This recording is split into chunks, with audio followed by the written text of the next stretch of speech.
Salut à tous. Alors vous le savez, depuis le 15 septembre, les médecins peuvent utiliser la télémédecine, la téléconsultation. La télémédecine, la téléconsultation, qu'est-ce que c'est? C'est la possibilité pour un patient qui est en zone dite en pénurie médicale ou désert médical de bénéficier tout de même d'un accès aux soins par l'intermédiaire d'un flux internet et d'un écran. Alors c'est une belle idée qui vise à diminuer ces zones désertiques par le fait que les patients puissent accéder aux soins. Mais depuis 2-3 jours, on assiste à un véritable assaut de publicité, de plateformes commerciales, de téléconsultation, et il y a possiblement un risque d'ubérisation du soin. C'est pour ça que j'ai appelé cette vidéo téléconsultation, mubérisation.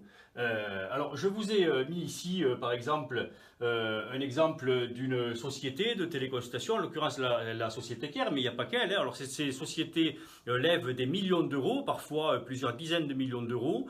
Elles offrent des plateformes avec des dizaines et des dizaines de médecins qui sont affiliés et qui peuvent répondre aux patients. Alors ce qu'il faut comprendre, c'est que ce qui intéresse la société, c'est pas de donner au médecin généraliste dans son cabinet la possibilité de faire de la télémédecine, c'est pas non plus le patient qui est en désert médical, en tout cas c'est pas que, non, c'est l'ensemble du territoire qui les intéresse pour faire toujours plus d'actes dans une dynamique marchande et d'augmenter le nombre de médecins qui travaillent pour eux. Alors il y a deux risques, hein. Le premier risque c'est de enlever de la médecine présentielle un certain nombre de médecins qui ne feraient plus que de la téléconsultation pour ces sociétés. Et l'autre risque, c'est d'enlever beaucoup d'actes, dits actes légers, aux cabinets médicaux de ville, qui seraient faits par ces plateformes de téléconsultation.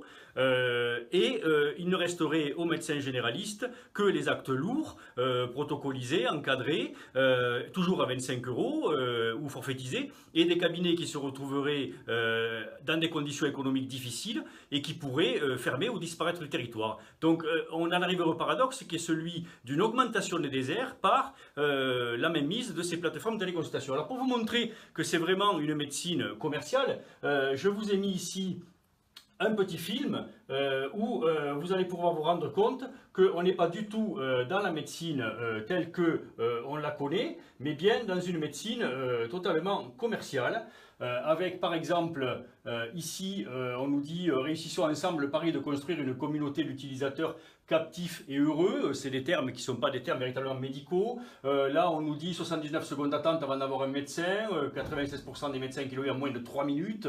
Ici on nous dit les meilleurs médecins à mon écoute. Imagine-t-on un seul instant un généraliste mettre sur sa plaque dans ce cabinet ce sont les meilleurs médecins. Ici Care jusqu'à 3 mois offerts sur Care en parrainant vos amis. Ici encore on voit qu'on nous dit profiter de 30 jours offerts. Donc on a vraiment une médecine qui est une médecine commerciale qui est là pour faire du fric, pour se développer. Et évidemment, comme les règles du marché s'appliquent, hein, toujours, le risque est à demain une concurrence entre ces plateformes et on peut imaginer une médecine low cost avec des patients qui, selon leur niveau économique, bénéficieraient d'une médecine low cost ou de plateformes plus avancées avec une meilleure offre.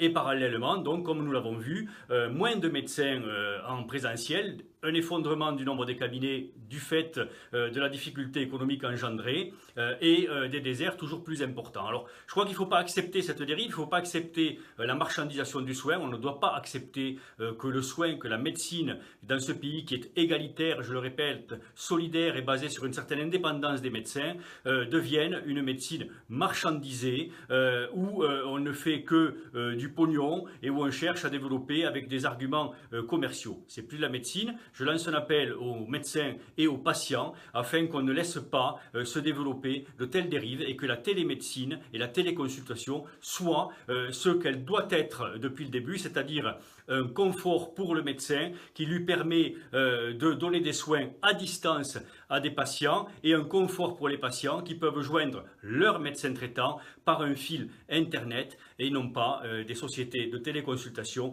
qui risquent fort d'ubériser la médecine.